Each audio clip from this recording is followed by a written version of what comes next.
Hey everyone, welcome back. This is Luis. I'm walking all you through how I built an LLM powered solution to help me publish all my content.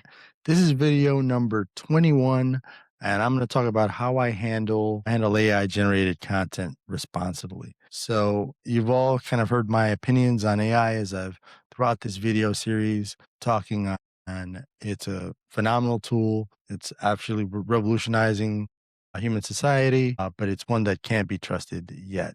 And I'm not talking about AI ethics. I'm simply talking on just what it actually produces, the quality it produces, the risk of hallucinations, and just upholding a standard, right? So AI is very much a tool for me in this construct. It's not an author. Like I've said multiple times, for one, architected the entire design myself, understood what the use case was, understood what the requirements were. They were all my requirements in my use case, so it kind of makes it a little easy that way.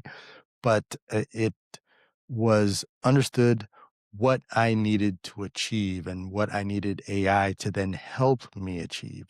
AI was a tool that made me more productive. And on the same line, when it came to the points where I needed for it to generate content for me, I am generating the content myself. And I have all these cards that are my ideas that I write out as to what the video I need to do is. All I need for the LLM to do is to then take the outputs from these videos, generate a blog post, generate a YouTube description, and generate a social media post. It doesn't have to create anything. It just has to repurpose what I've just given it. And I limit what it has access to, meaning just this transcript. I don't want it to go onto the web and verify anything. Big thing is it is not an author. I am the author. It is a tool that I use to revise or not revise, but summarize what I've done, right? So that's the big thing of using it responsibly is controlling the hallucinations and verifying that the information that it's generating is valid, which is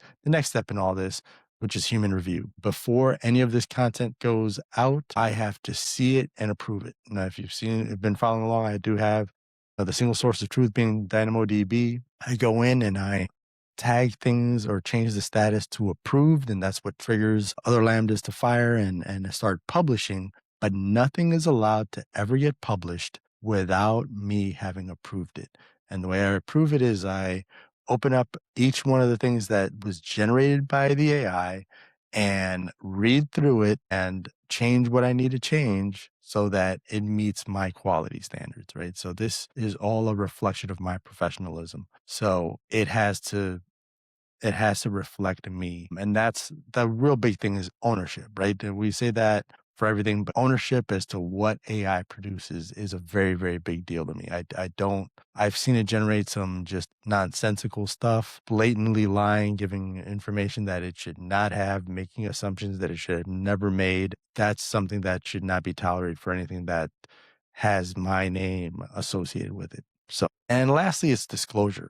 I want to make sure that everyone understands what is AI generated. I think one of the horrors of kind of the period that we're going in through right now is AI slop, and this period being early 2026. There's so much content out there that is just generated off of AI. People are writing entire books with AI, blog posts, generating videos with AI, but a lot of it isn't even being disclosed, right? We all have to keep our kind of sensors on to kind of catch what is real and what isn't. And that's definitely something that I do not want with any of my brands, or anything that I work on. If I built it, I want you to know that I built it. So if there's something wrong with it, you know who to blame. But if there's something that I'm promoting as having come from me and I have no idea what's even in it because I didn't have my hand in it, that's flat out unprofessional and just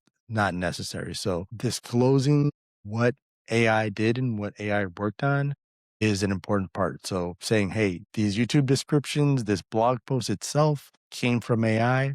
However, it came from the transcript of the video that you're watching. AI did not generate it and then I did the video. That's not the way this works, right? At least not in anything I work on. But those are the big three takeaways of how I use AI responsibly. And I think, not to my own horn, but I think that's the right way to do it.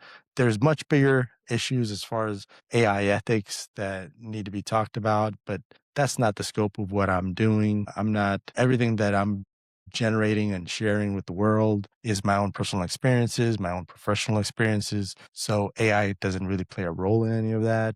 I'm not taking information and generating information or spreading information that I've heard second, third party. I'm sharing my own information. So AI ethics in that sense isn't something that factors into any of the work that I do. So that's the limit to all this. But thanks so much for tuning in. Our next video, I'm going to share how I tested my event driven serverless system. So I look forward to seeing you there. Thank you for tuning in.